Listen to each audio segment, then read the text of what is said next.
이야기는 그 예수께를 통해서 보여준 성전의 환상 이야기인데, 성전 문에서부터 제단을 통해 성전 문 밖으로 흐르는 물에 대한 이야기입니다.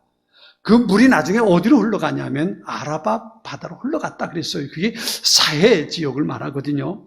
그리로 흘러가는데 이 물이 흘러가는 곳에서 놀라운 일이 벌어지는 것을 우리가 이 말씀을 통해서 살펴볼 수 있습니다.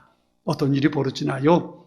나무가 자라고 바다에 물고기가 살고 어부들이 나타나서 물고기를 잡고 사시사철 열매를 맺는 나무들이 자라나게 된다는 겁니다. 다시 말하면 생명이 소생하는 일들이 그 물이 흘러가는 곳에 일이 나타나게 된다는 그 기적의 사건을 에스겔을 통해서 환상 가운데 보여주는 겁니다.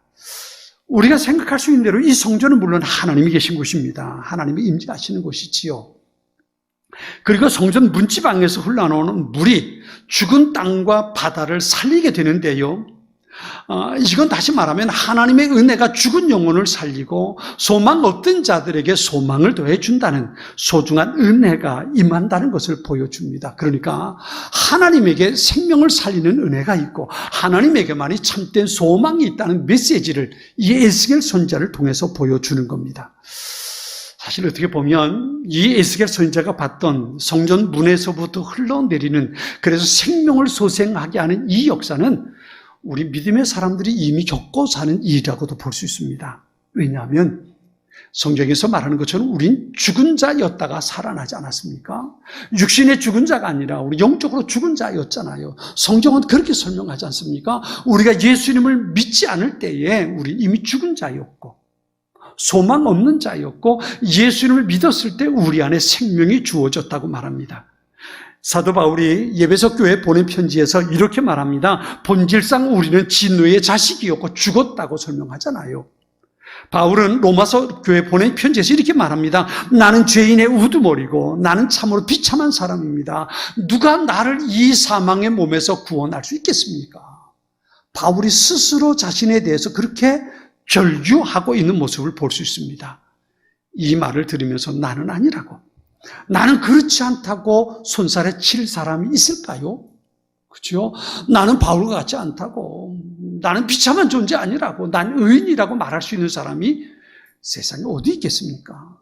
우린 그렇게 모두 멸망당할 수밖에 없는 사람들이었고 결국에는 영원토록 지옥 형벌을 받을 운명에 처한 사람들이었단 말이에요. 겉으로는 살아있는 것 같고 겉으로는 선한 것 같아 보여도 실제로 사람의 삶을 깊숙이 들여다볼 수 있다면 그 사람의 삶이 어떨까? 전에 어떤 세미나에서 강사 목사님이 했던 얘기가 있어요. 사람이 40이 넘으면 그 속을 쪼개보면 시커멓대요. 어릴 때는 순박함이 있는데 점점 자라면서 세상 살다 보면 속이 시커멓게 된다는 거죠. 그래서 사람은 40이 넘어가면 사람의 속을 쪼개보면 시커멓다. 그렇게 얘기를 하더라고요. 목사님 저를 봐도 그래요. 그렇죠? 저를 봐도 그래요. 겉으로야 목사이지만 그러나 때로 마음속에 드는 많은 원망, 때로는 절망, 이런 것들이 시도 때도 없이 찾아올 때가 참 많단 말이지요. 바울이 나는 죄인의 우두머리입니다. 나는 참으로 비참한 존재입니다. 이 사망 몸에서 누가 나를 구원할 수 있겠습니까? 이건 바울의 고백일 뿐만 아니라 저의 고백이기도 하고 모든 사람의 고백일 수밖에 없을 겁니다. 아무리 선하게 살려고 해도 살다 보면 나도 모르는 사이에 세상 쪽으로 기울어져 버리는 그런 모습들이 우리 가운데 얼마든지 있단 말이에요. 그런데 하나님께서 그런 우리를 긍휼히 여기셨고 누구도 씻어낼 수 없는 우리의 죄를 예수님의 십자가 보혈로 다 씻어주시고 너는 내 아들이다, 너는 내 딸이라 우리를 불러주시고 하나님의 자녀 만들어주셨단 말이에요. 다시 말하면 하나님께서 우리를 광야 혹은 사해 같은 인생을 새로운 생명이 소생하는 삶으로 바꿔주셨다는 말입니다. 이게 바로 우리 예수 믿는 사람들에게 주신 하나님의 소중한 은혜예요. 소중한 은혜입니다. 이런 생명이 소생하는 역사는 예수님을 주님으로 하나님을 아버지라고 믿고 섬기는 사람에게 주시는 하나님의 은혜와 축복의 사건입니다. 그리고 여기서 한 걸음 더 나아가서 우리가 보면 오늘 본문의 이야기는 이 물이 어디까지요? 아라바까지, 사해까지 흘러가요.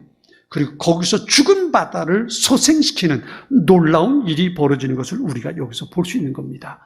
자, 이 말씀을 보면서 우리가 한번 세 가지를 생각해 보자고요. 첫 번째는요, 생명을 살리는 하나님의 은혜가 우리 가운데 주어졌다는 거예요. 오늘 보면 1절은 이렇게 말합니다. 성전 문지방 밑에서 물이 나와 동쪽으로 흐르다가 성전 오른쪽 제단 남쪽으로 흘러내리더라 말씀합니다. 성전 문 아래에서 시작된 물이 어디를 통과해요? 성전 제단을 통과해서 흘러갑니다. 제단은 뭐예요? 제단은 이스라엘 백성들이 자기의 죄를 속하기 위해서 제물을 가지고 나와 하나님 앞에 제사를 드리던 것이 제단입니다. 그 제단에서 제사를 드림으로 그의 죄가 사해지는 거예요. 다시 말해서 이 제단은 무엇을 말하냐면 예수님의 갈보리 십자가 사건을 말합니다. 예수님께서 십자가를 지시고 우리의 죄를 대신해 죽으셨어요.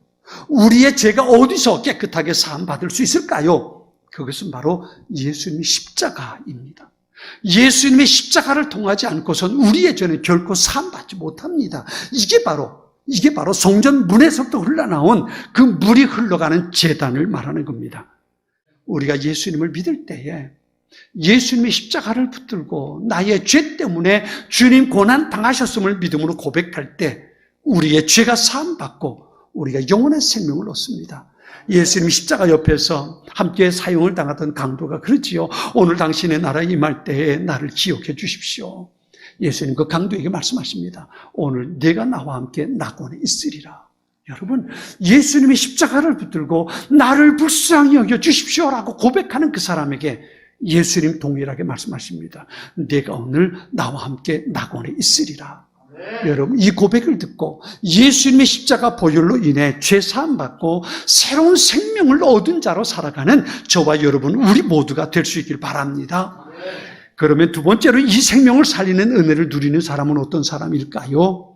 오늘 본문에 보면 3절부터 5절까지 성전에서 시작된 불을 측량하는 장면이 나옵니다. 처음에 이 동문으로부터 1,000척 떨어진 곳에서 물의 깊이를 측량한다 그랬어요. 그랬더니 발목까지 찼거든요. 1,000척은 대개 한 500m쯤 됩니다. 그러니까 성전에서는 500m쯤 떨어진 곳에 가서 쟀더니 발목쯤 물이 차더라는 거예요. 또다시 1,000척쯤 떨어진 곳에 가서 측량했더니 물이 무릎쯤 차더라는 거예요. 또다시 1,000척쯤 지나가서 쟀더니 허리쯤 차더라는 거지요. 그 다음에 또 가서 쟀더니 그 다음에 물이 많아서 헤엄칠 물, 사람들이 쉽게 건널 수 없는 물이 되었다. 큰 강이 되었다. 그렇게 말합니다. 그러니까 성전에서부터 시작된 물이 점점 그 양이 많아져서 홍수처럼 불어나서 사람들이 헤엄칠 수밖에 없는 그런 물이 되었다는 겁니다. 그러니까 성전에서 처음 나오는 물은 발목밖에 차지 않았어요. 그 다음에 무릎, 그 다음에 허리밖에 안 찹니다. 그러나 그것이 점점 불어나서 사람이 건널 수 없는 강 같은 물이 되었다는 겁니다. 많은 성도들이 믿음의 삶을 산다고 하면서도 때로 하나님께서 주신 은혜의 풍성함을 누리지 못하고 사는 경우들이 있습니다. 여전히 걱정하고 근심하고 염려하고 낙심하고 좌절하고 하나님께서 예수님께서 분명 나의 평안을 너에게 준다라고 말씀하시는데 그 평안을 누리지 못하고 마음속에 늘 어둠 속에 살아가는 이들이 있습니다. 왜 그럴까요? 왜 그럴까요? 하나님께서 분명 수고하고 무거운 짐진 자들 다 내게로 오라. 내가 너희를 쉬게 하겠다 말씀하셨는데 너희는 걱정하지 마라. 두려워하지 마라. 내 평안을 너희에게 준다. 내가 너희에게 주는 평안은 세상이 주는 것과 같지 않으니까 다시는 두려워하지도 걱정하지도 말라 하셨는데 왜 예수 믿는다고 하면서도 걱정하고 염려하고 어떻게 하면 좋아? 난 못해. 그리고 포기하고 살아가는 삶이 예수 믿는다고 하면서도 여전히 그 삶 속에 나타날까요? 오늘 본문의 이 이야기를 통해서 보면 이유는 한 가지입니다. 여전히 내가 예수를 믿는다고 하면서도 내가 예수를 믿는 거야. 성전 문에서 물이 흘러나와서 1,000척 500m쯤 갔는데 물을 재니까 발목에 찼어요. 그 다음에 재니까 무릎에 찼어요. 그 다음에 재니까 허리에 찼어요. 여러분, 이거 뭘 말하냐면 내가 걸어갈 수 있는 물입니다. 내가 가고 싶은 대로 갈 수 있어요. 내가 오른쪽으로 가고 싶으면 오른쪽으로 갈 수 있고요. 왼쪽 가고 왼쪽으로 갈 수 있어요. 저기 맛있는 거 있다 그러면 그쪽으로 갈 수 있어요. 내 마음대로 내 의지를 가지고 살 수 있는 것이 바로 여기 허리에 찬 물가지입니다. 우리가 신앙생활 하면서 이런 모습일 수 있어요. 내가 신앙생활을 하는 거예요. 내 생각, 내 판단, 내 의지를 가지고 신앙생활하는 겁니다. 난 이렇게 살래. 내가 생각하니까 이렇게 하는 게 좋을 것 같아. 내가 생각하고 내가 판단하고 내가 가지고 있는 거 가지고 내가 결정하고 내가 신앙생활 하는 거예요. 내가 교회 생활 하는 거예요. 내가 믿음의 삶을 산다고 내가 살아가는 거예요. 이게 바로 발목, 무릎, 허리에 찬 겁니다. 내가 하고 싶은 대로 내 의지대로 할 수 있어요. 그런데 그 속엔 하나님의 은혜의 풍성함을 누리지 못한다는 거예요. 거기서 한 걸음 더 나아가면 어떻게 될까요? 한 걸음 더 나아가면 거기에 내가 건너지 못할 강이 있어요. 이게 무슨 말이에요? 그 물줄기에 나를 맡겨야 되는 거예요. 물이 이끌어가는 대로 내가 가는 거예요. 물이 흐르는 대로 내가 흘러가는 겁니다. 물이 나를 오른쪽으로 끌고 가면 내가 오른쪽으로 쓸려가는 겁니다. 내가 앞으로 가면 물이 앞으로 가면 내가 앞으로 쓸려가는 겁니다. 그것이 내가 살아가야 할 신앙생활의 모습이란 말이에요. 하나님께서 이끄시는 대로 성령 하나님의 다스림 속에 하나님께서 기뻐하시는 그 삶을 위해서 내가 주님 앞에 내 생각 내려놓고 주님 뜻에 따라 살아가는 거예요. 이게 바로 강 같은 물 속에 흡수해 살아가는 거거든요. 그 속에 하나님의 은혜가 있고 하나님의 기적의 사건이 있단 말이에요. 여호수아 3장에 보면 그런 이야기가 있죠. 이스라엘이 애굽에서 나와서 40년 광야 생활 지나고 가나안 땅에 들어갑니다. 가나안 땅에 들어가는 마지막 장애물이 딱 있어요. 그게 뭐냐면 요단강입니다. 요단강인데 요단강이 이때가 곡식을 거두는 때라서 곡식을 거두는 때는 어떤 때냐면요. 북쪽에 헐몬산이 있는데 헐몬산에 겨우 내내 내렸던 눈들이 녹아내리고 우기예요. 녹아내려가지고 요단강 물이 범람할 때입니다. 이럴 때는 강을 건널 수 없어요. 그런데 하나님께서 말씀하십니다. 강을 건너라. 여호수아가 그 하나님의 말씀을 듣고 어떻게 합니까? 여호수아 3장 15절에 17절에 이렇게 기록합니다. 추수할 때가 되면 요단강 물에 물이 가득 차는데 그때도 물이 넘쳐 흐르고 있었습니다. 언약궤를 나르던 제사장들이 강가에 도착하여 강물에 발을 내디뎠습니다. 바로 그 순간 강물의 흐름이 그치고 강물은 멀리 떨어진 아담이라는 곳까지 뚝처럼 쌓였습니다. 그곳은 사르단 근처의 한 마을입니다. 사이로 흐르던 요단 강물이 완전히 말라버려서 백성들은 여리고 근처로 강을 건널 수 있었습니다. 강바닥은 완전히 말랐습니다. 이스라엘 모든 백성이 강을 건너는 동안 제사장들은 언약궤를 맨 채 강 가운데 서 있었습니다. 이스라엘 백성들은 마른 땅으로 밟으며 요단강을 건너갔습니다. 여러분, 그들이 요단강을 건너 가나안 땅에 들어가는 기적은 어떻게 일어날 수 있었습니까? 하나님께서 요단강을 건너라고 말씀하셨을 때 자신의 판단을 가지고 한다면 건널 수 없습니다. 여호수아가 이의를 제기할 수 있습니다. 하나님 잠깐만요. 지금 물 흐르는 거 보세요. 여기 들어가면 다 떠내려갑니다. 죽습니다. 그러니까 하나님 한 달만 기다려주세요. 그때는 물이 좀 줄어들 테니까 그때 건너가겠습니다. 그러든지 아니면 하나님 지금 건너가는 불가능하니까 다리를 좀 놔주세요. 우리가 다리를 좀 건너서 넘어가겠습니다. 이렇게 하나님 앞에 타협 제시할 수 있어요. 그런데 여호수아는 그렇게 하지 않았어요. 요단 강물이 범람하는 것을 보면서 하나님께서 건너가라 말씀하실 때에 자신의 생각, 자신의 판단, 자기가 가진 과학적인 경험 다 내려놓고 알겠습니다. 그리고 건너가는 거예요. 그렇게 건너갈 때 하나님께서 요단강 물을 멈추게 하시고 말라버리게 하셔서 그 땅을 건너가게 하신 겁니다. 만약 여호수아와 이스라엘 백성들이 그때를 기다렸다면 여전히 광야에 있었을 겁니다. 가나안 땅 건너지 못했을 겁니다. 이 요단강이 마르는 그 기적을 그들은 경험하지 못했을 겁니다. 그런데 자기의 생각 내려놓고 하나님이 언제나 옳습니다. 아멘 하고 그 말씀에 순종했을 때 요단강 물이 멈추고 마른 땅으로 가나안 땅에 들어가는 놀라운 기적을 그들은 경험할 수 있었던 겁니다. 여러분, 이것이 무슨 효과를 나타내는지 아세요? 그 다음에 여리고성을 하루에 한 바퀴씩 돌고 그렇게 하고 소리지르라는 하나님의 말씀에 순종할 수 있었던 이유가 바로 이것 때문입니다. 이것을 통해서 하나님의 기적을 경험했거든요. 하나님의 말씀에 순종하니까 되더라. 그러니까 하나님께서 말씀하실 때 이들은 언제나 아멘 할 수 있었던 겁니다. 우리가 주일에 그저 교회에 나와서 말씀 듣고 약간의 자극을 받고 신앙을 고백하는 것, 이건 단지 생명의 물에 발목을 잠그고 사는 것에 불과합니다. 우리가 진정 생명력 넘치는 은혜의 삶을 살기 원한다면 우리의 삶 전체를 우리 주님 앞에 맡겨드리고 하나님께서 기뻐하시는 그것, 하나님께서 내게 들려주시는 그 말씀에 내가 아멘으로 순종하고 내 생각, 내 판단, 내 경험 모든 걸 주님 말씀 앞에 내려놓고 주여 내가 여기 있습니다. 나를 사용해 주십시오. 주님 앞에 고백하며 나아갈 때 하나님께서 그런 우리의 삶의 요단강을 멈추게 하실 것이고 생명이 다시 소생하게 되는 놀라운 은혜 가운데 우리를 인도해 내실 거라는 겁니다. 이것을 우리가 경험하며 살 수 있어야 합니다.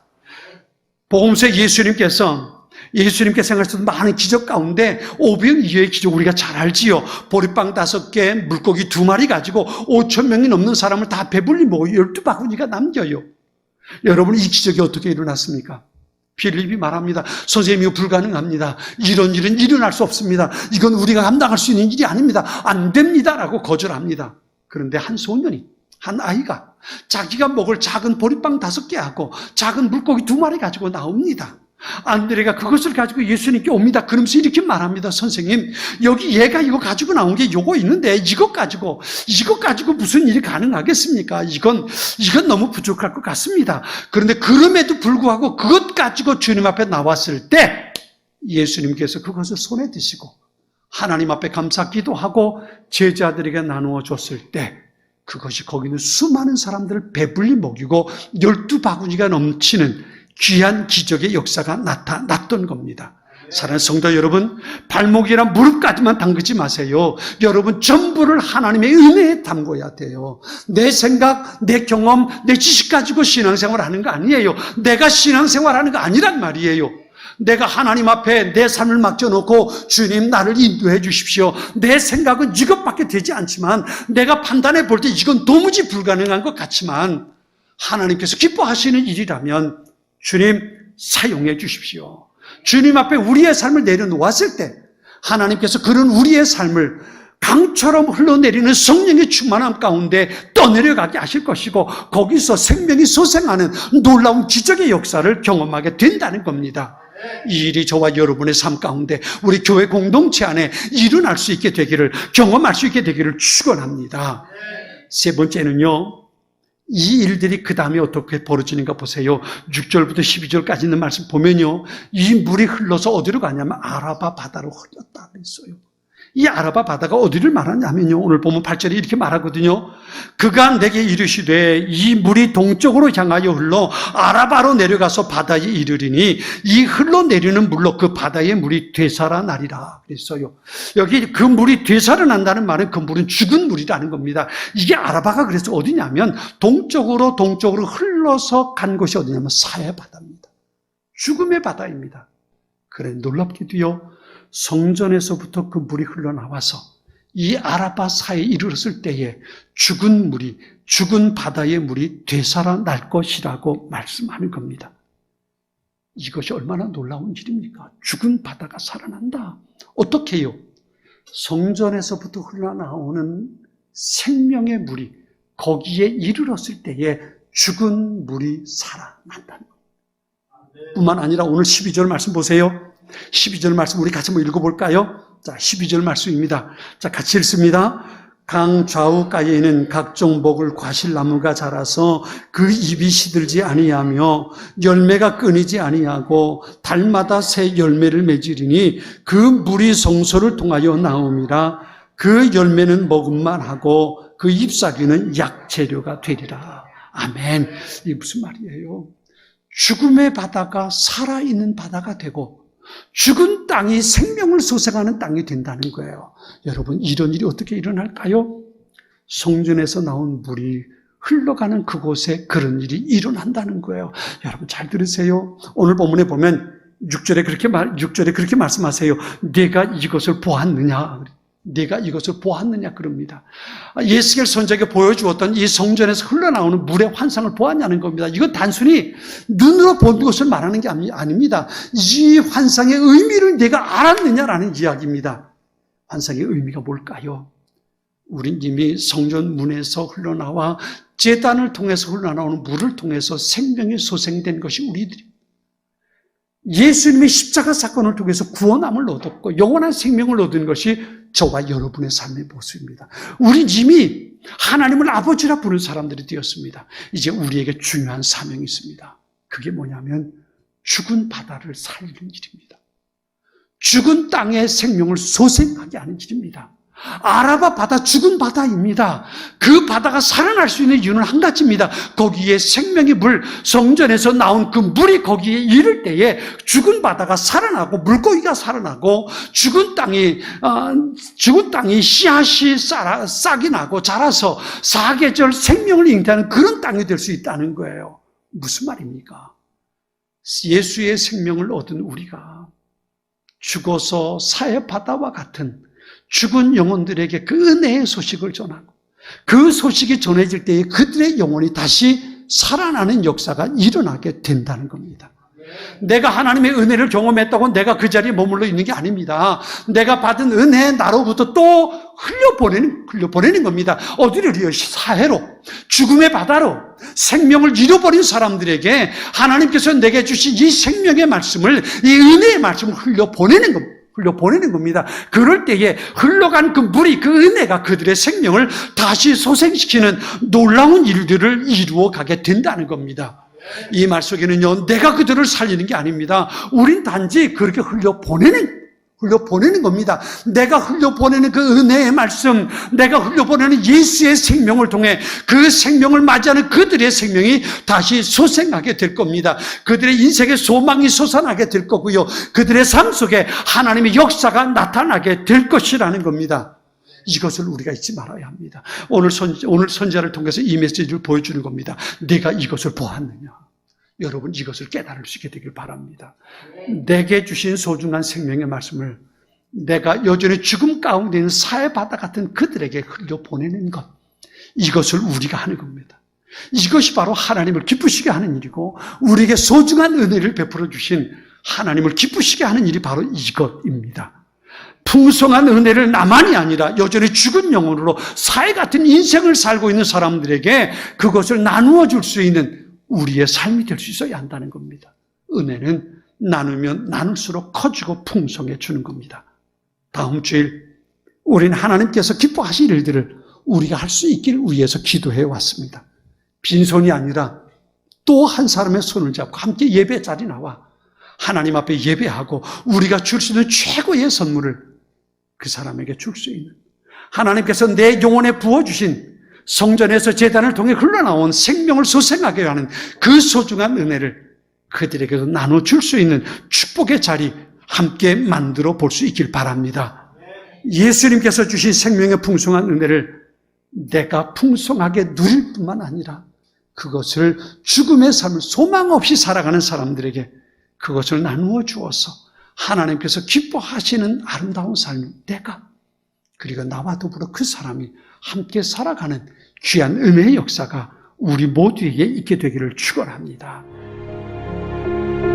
지금은 선교 헌금 시간입니다. 이 예배를 통해 삶 가운데 은혜와 회복이 충만하시길 간절히 기도합니다.